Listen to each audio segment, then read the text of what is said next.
Mindset, a daily dose of practical wit and wisdom with a professional educator and trainer, Amazon best-selling author, United States Marine, television and radio host, Paul G. Markel. Each episode will focus on positive and productive ways to strengthen your mindset and help you improve your relationships, career goals, and overall well-being. Please welcome your host, Paul G. Markel. Hello and welcome back to Morning Mindset. I am your host, Paul Markel, and I'm glad to be here. And I'm glad that you are out there listening. Now, today I've got one for you guys who find yourself as instructors or coaches or teachers.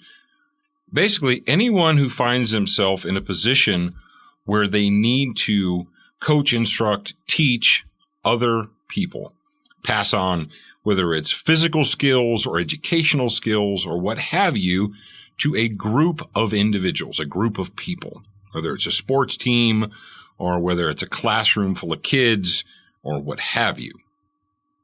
And the title is Searching for the One.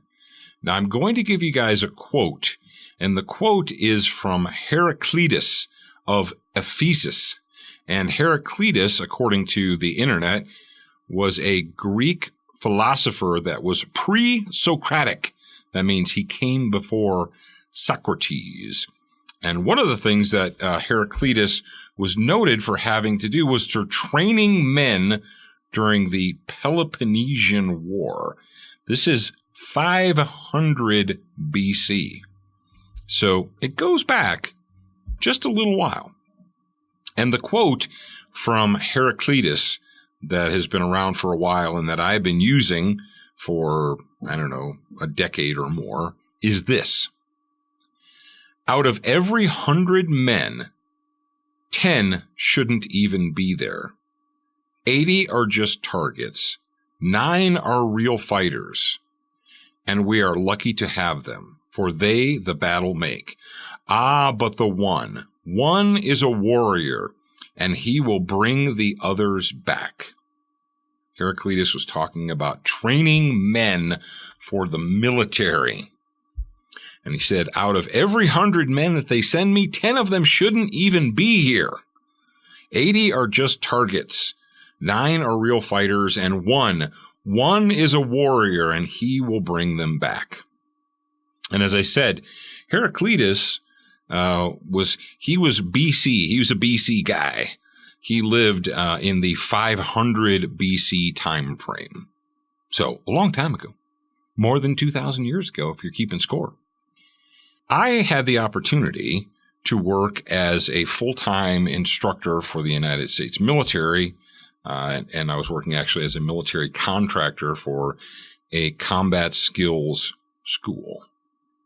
And strangely enough, when we started with the school, our average class sizes were around 60 men. And then the military, in their infinite wisdom, decided that they needed to put more people through more often, and so they would increase the class size from 60 to 100. Same number of coaches, same number of hours in the day. We're just going to increase the class size to 100 per class so we can get people through the training. And I can tell you that Heraclitus was 2,000 years ahead of his time.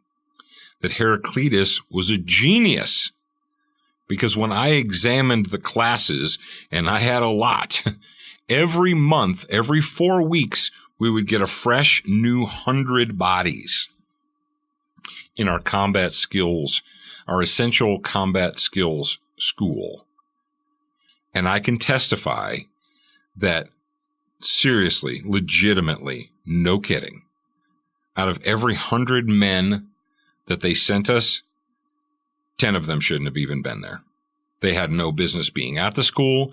They were oxygen thieves. They were time thieves. They had no business even being there. 80 of them were there, and they didn't hurt anything, but they didn't help either. Then we had the 9 and the 1. And what do you mean, Paul, by searching for the one? If you've ever been a teacher, a coach, an instructor, what have you, and especially if you've been one for a while, you will know that every class you get, every class that shows up, you end up with problem children. And when I say problem children, there are adults that are problem children. And what do you end up doing? Unfortunately, the reality of the situation is this. When we have a huge class and we have people that are there because, well, why?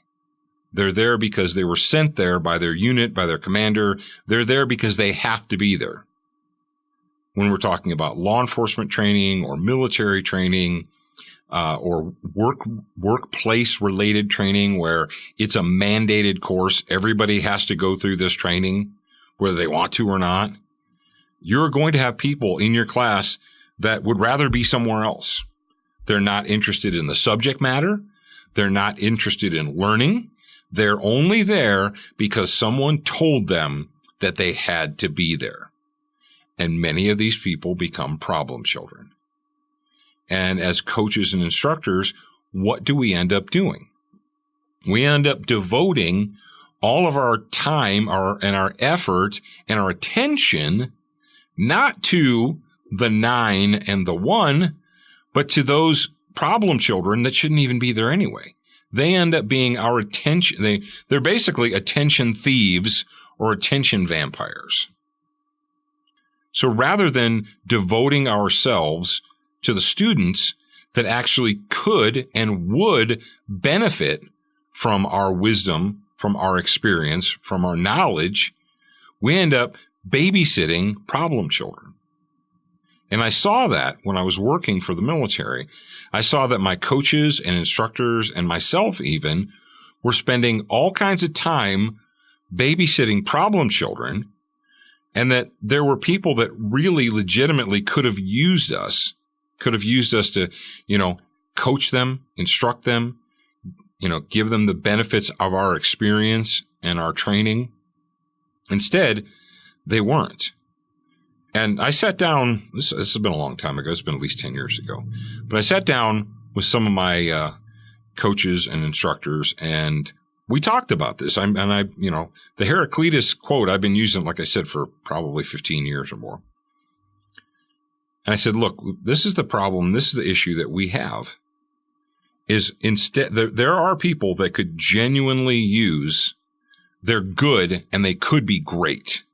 If we were able to devote some time and attention and help them, they could go from being good to actually being great if we would give them our time and attention. I said, but instead what we're doing is we're defaulting to the 10 that shouldn't even be here, to the problem children.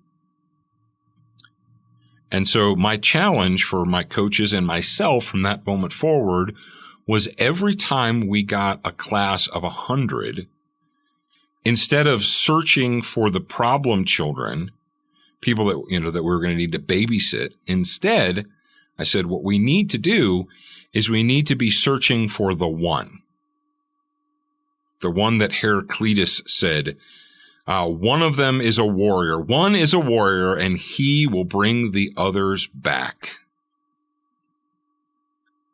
And that's a totally different way of looking at it.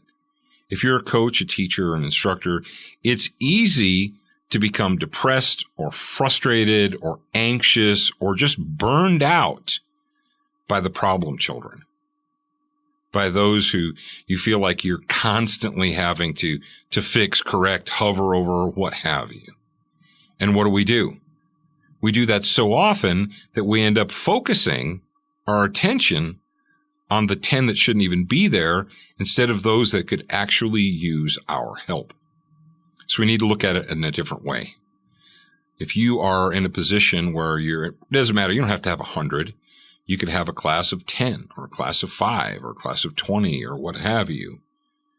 Instead of focusing all of your time and attention looking for the problem children, instead, make a mental commitment to search for the one. And you may not know for a fact who that one is, but I bet you'll know the top 9 and 10. And if you spend that time with the top 9 or 10 people in the class, those who want to be there, those who are motivated, those who are intelligent and have the drive to actually learn and get better, you can change them from good to great, and you can actually influence and find that one. So, ladies and gentlemen, that is your assignment for today. If you find yourself in a position where you are a leader, whether you're a coach, an instructor, a teacher, instead of focusing all your mental energy on the problem children, instead search for that one, the one who can be a warrior, the one who could be great. I'm your host, Paul Markel, and I will talk to you again real soon. Thank you for spending time with us today. To get show notes, submit a topic request, and for more from your host, Paul G. Markel, visit morningmindsetpodcast.com. That's morningmindsetpodcast.com. Please leave a review for this podcast on your favorite podcast player. We appreciate your time and effort, and we look forward to reading your honest feedback.